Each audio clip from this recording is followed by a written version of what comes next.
let me just make a quick point. All right, because I think this is also a matter of duty. And I read something in the chat that says people have no duty to the community. Well, that's I think that's incorrect. Everybody got a duty to something. They got a duty to the sisterhood. And I think the sisterhood is leading a lot of women astray. I'm sorry, black women astray. Your duty is not to the sisterhood. So just check this out, right? Let's talk about some of the worst things we've ever heard about black people in this country.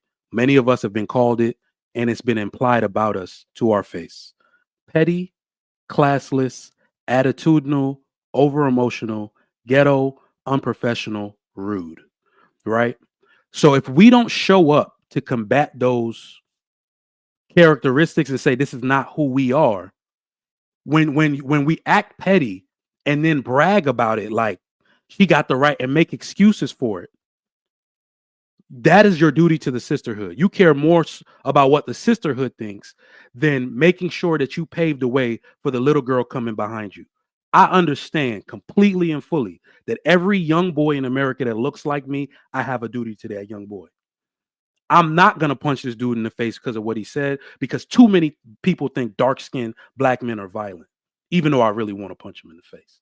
So you got to understand where your duty lies. Do you have a duty to the sisterhood, or do you have a duty to the kids of the future that need to come up with the positive examples and positive social image that we need to create for them? Because I'm going to tell you right now, when you look at them canceling all this DEI stuff, anything that they can say about you, it just got a little bit more true. It just got a little bit more true, right? Because it may be something we're talking about in these spaces, but they're whispering it to each other elsewhere, right? So I don't want my daughter to be known as petty before she ever utter a word out of her mouth to a stranger. I don't want somebody to look at her as rude or ghetto before they even know who she is. So we gotta be more responsible as people, men and women alike. So this is serious business. So I want people to just kind of take that away from this convo as well. All right. Did you want to respond there?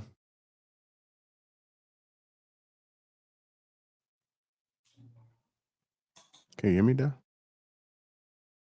Oh, you said no? Okay. I thought you was talking to me. I can hear you. Yeah, I said, did you want to respond before I go to Ikene? You can go to the next clip. All right, go ahead, Ikene. How you guys doing tonight? Doing fine about yourself. Less than highly favored. Good. Okay. If you, I gotta say this, right? It's disappointing. It's disappointing because the reason why I gotta say it's disappointing is this, right? Like I said last night, we've given our women all the weapon they need. First, the men told them, or the men lied to the women. The reason why I say we lied to the women is because we were looking at what they can give to us, which is something between their legs, but we're not holding them to standard. So you don't want this woman, but you told her that she was the most beautiful thing on earth, even though you're more handsome than her. You don't want this woman, but you're willing to give her anything just to live with her. Then she got pregnant. Now you have to live with it.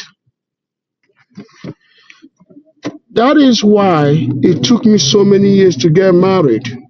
Why did it take me so many years to get married? Because I had a standard that I want a woman to abide by. And every single woman that I showed my standard all ran away. Until my current wife. She was the one willing to follow that standard. And when she said yes to those standards, guess what happened? She became my wife. She didn't give me her standard because I am the one she has to follow. I don't follow her. So I lay the standard, she agrees to the standard, and then we go with it. Why on earth will a woman come and give you the list of what she wants a man to be, and you say yes? That means she started wearing the pants. When Obama told black men that, oh, you lucky that Michelle is not here. That told me a lot about who wears the pants. Even though this man ordered the killing of Osama bin Laden, this man ordered the killing of so many men out there in the Middle East and around the world. But he bowed down to his wife. That's a disgrace. It happens all over the world. It happens a lot here in America. A woman gives you a list of standard and you said yes instead of you giving her the list of standard. I tell men this all the time. It's a privilege that she became your wife. It's her privilege because without you, she would never have a family of her own. Whenever a woman marries a man, she should go to the man and say, "Thank you for making me your wife, for choosing me. It's a privilege that I married her. It's not my privilege to marry her. No, it's her privilege because I could go to somebody else and she might never be married. There is a reason why only 25% marries today. The reason why 25% marries today is because the rest of the 75% are facing the consequences of their actions. We should know that. The rest of the 75% are facing the consequences of their actions. If they're not facing that consequences, guess what? 85%, 95% would have been married today. Let me land the plane. Land the plane. You can land that shit.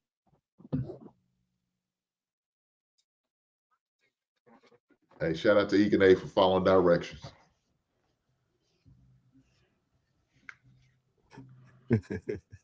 Go ahead, Tad. You've been pretty quiet. What you been thinking about what the gentleman been saying thus far?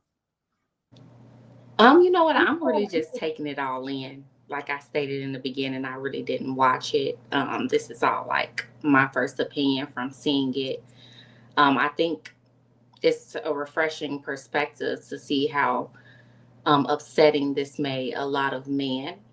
Me just being a woman, I think Trigger made a good point when he stated that we have a sisterhood in the Black community for women, and we tend to like to defend our other Black women, right? Especially ones that are on high esteem. So instead of me automatically thinking negative, I wanted to, like he stated, make excuses for her, which is true. Once again, I stand by my point that we really don't know the truth, but I do understand how her not being there can be a negative reflection on the Black community as a whole. As we all know, growing up, one bad Black person represents the entire community, unfortunately, and that has just always been the narrative in society. So just as that plays when we have one good person that's doing everything that they're supposed to do, or an actual family or partnership that's showing up and showing out and continuing to uphold that high standard, it does make the entire community look better. So I understand their perspective. I really don't have anything negative to say against it. It was just a different perspective, and I was happy to hear it.